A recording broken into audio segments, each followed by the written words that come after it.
Good evening, good morning, good afternoon, welcome back to my channel. I still haven't done my background. Get over it. It's the most tedious job, like cutting things out, and the sound just goes through me, so I have to really be in the mood to do it.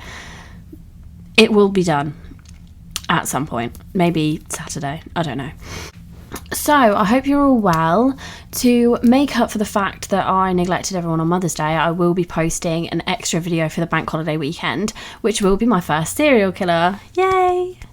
I mean, I have covered him before when I had the channel previously, but it is still technically the first serial killer, so look out for that. It is a very good one, although it is incredibly disturbing.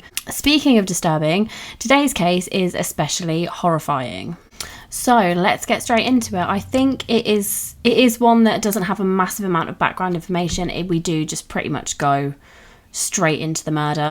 Trigger warnings for this video. This case does involve the death of a small child and also does involve the death of someone who is pregnant with a child.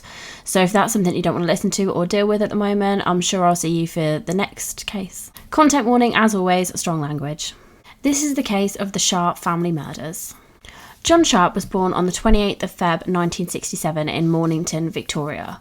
He would go on to meet his soon-to-be wife, Anna Kemp, who was born in New Zealand, when they both worked together at the Commonwealth Bank of Australia. What happened to my voice then? The couple married in October of 1994 and they soon went on to have a daughter named Gracie. Gracie was born with a condition called hip dysplasia, and because of this she had to be in a corrective body harness for the first 3 months of her life. The condition that Gracie had put a strain on Anna and John's relationship because Gracie wasn't easy to deal with when she was first born. Obviously she was in a lot of pain and discomfort herself, so she was often keeping them up all night, as she'd have trouble eating and sleeping. In November 2003, when Gracie was about 15 months old, Anna found out she was pregnant again, and John was far from happy about it.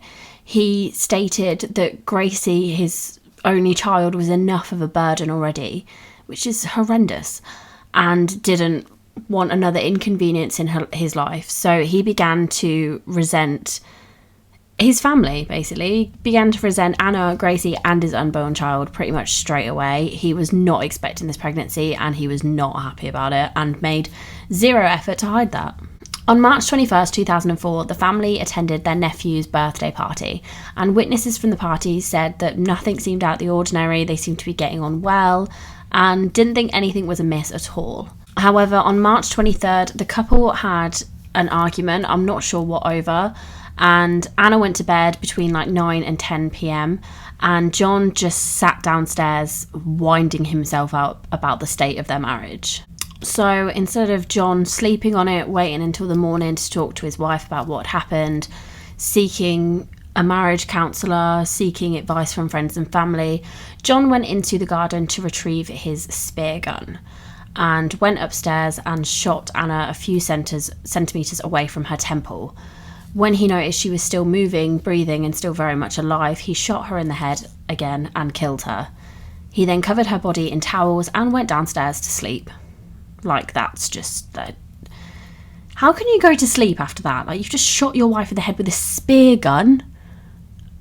You just tuckered you out, you need a nap. Like, what? And what a horrendous way to kill someone. The next day he went back to Anna's body and tried to retrieve the spear guns from her head, but was unable to get them completely out. The shafts were still very much lodged in his wife's skull. So later that day, he dug her a very shallow grave in their garden and put her in there. I'm not 100% sure on the timeline of this, but John then went down to a sports shop to buy some more spears for a spear gun. And he took Gracie with him. I believe there's CCTV of him holding Gracie in this shop whilst he is buying out the spear gun that he will later use to kill her with. John told staff at Gracie's nursery that Anna had ran off with a man from New Zealand who she had been having an affair with. Now this part, pre-warning, is genuinely horrific, and this is about how Gracie dies. So if you want to skip over it, I will put the time that it's over because it is disgusting. So So on March 27th, 2004, John put Gracie to bed as normal and then went downstairs and drank several glasses of whiskey to numb his senses.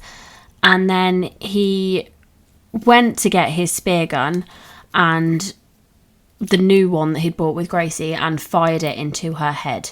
Now, Gracie was still alive and she was obviously screaming in agony. So John only had that one spear gun. So what he did is he went and retrieved what he could out of Anna's head and then used that to shoot Gracie another 2 times in the head.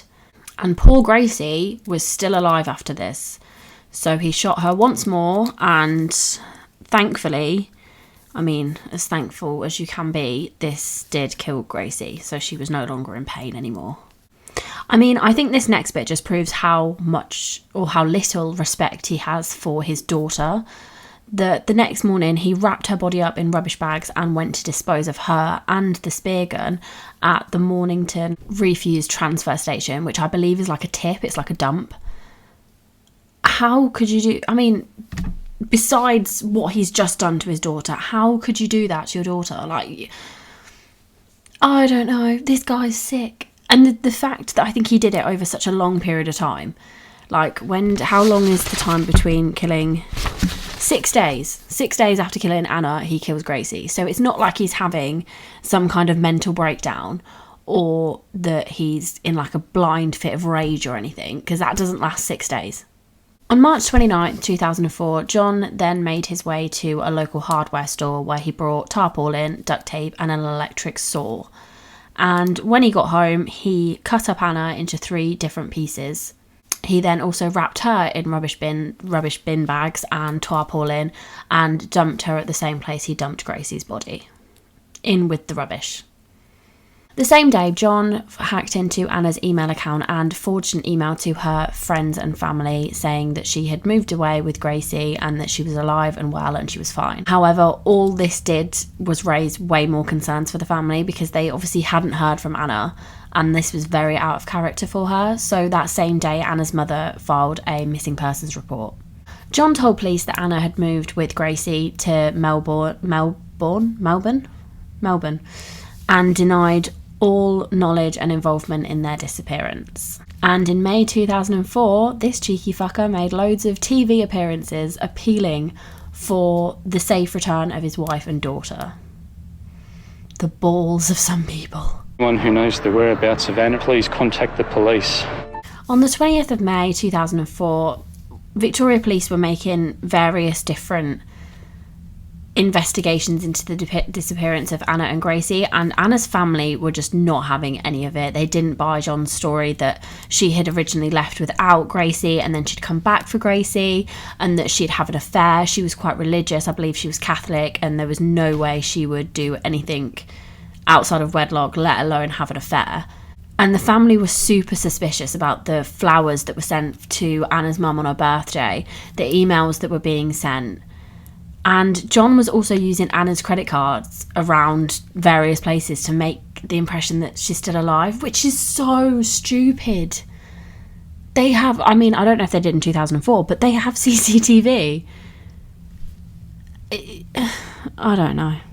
And he's also using them around Victoria, and he said that she's in Melbourne. I don't know how close they are, but it's not the same place. And I'd hope that if I was texting my mum and then someone killed me and then started texting my mum would realise it's not me. Because you talk in a certain way, don't you? You text in a certain way. I just feel like it'd be quite easy to tell, which obviously it was because they didn't believe a word he was saying. Luckily, investigators were also very suspicious of John. He seemed to show absolutely no emotion for his missing pregnant wife and his infant daughter, and that was just major red flags. So they decided to keep John under surveillance, and they caught him going into, I believe it was like a public bathroom, and dumping of Anna's phone, some of her cards and various other things, which were obviously critical evidence. On June 22nd, police arrested John, and in the first interview he denied all knowledge of knowing anything. All knowledge of knowing anything. I don't think that's very good grammar. However, on the second interview, he admitted to both murders. He told police he killed his wife because she was controlling and moody.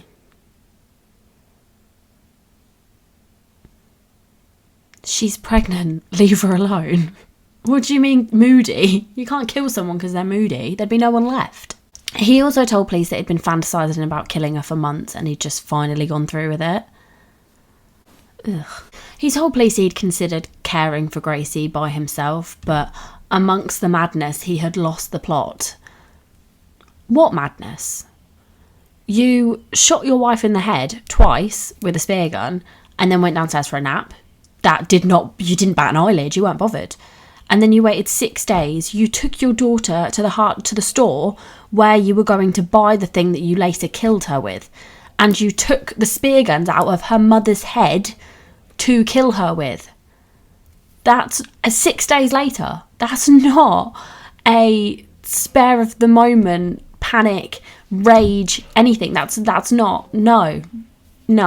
According to some of the family members, they believed that John had killed Anna because Anna had found out he'd been abusing Gracie, and that is all of the information I have on that. It's never been proved and no more information I could find on it.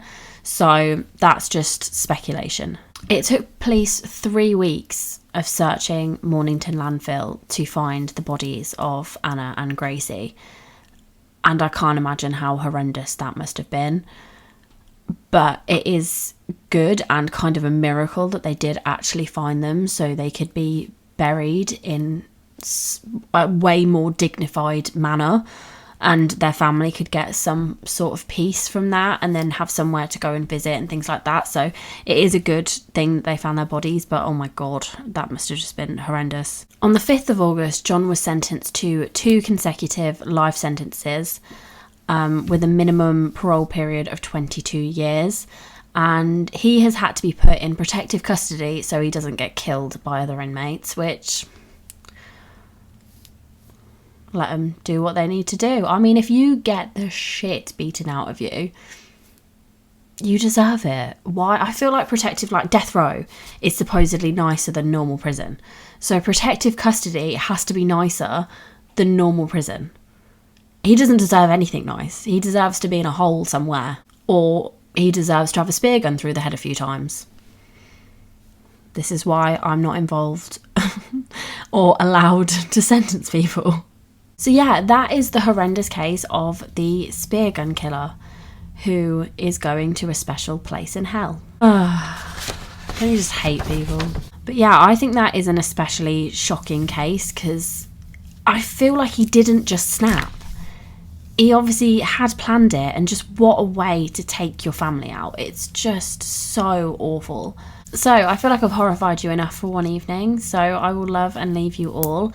I do have a very, very easy positive thought for the day, and this is something to definitely go and look up on TikTok if you have TikTok. So this account makes me so happy, and I don't know if you've seen it before, but I believe the account's called Magic with Thomas, and Thomas is a real life angel, and he's going around Disney and it's all the characters like interacting with him, and it's just the most pure and wholesome content you will ever find on TikTok.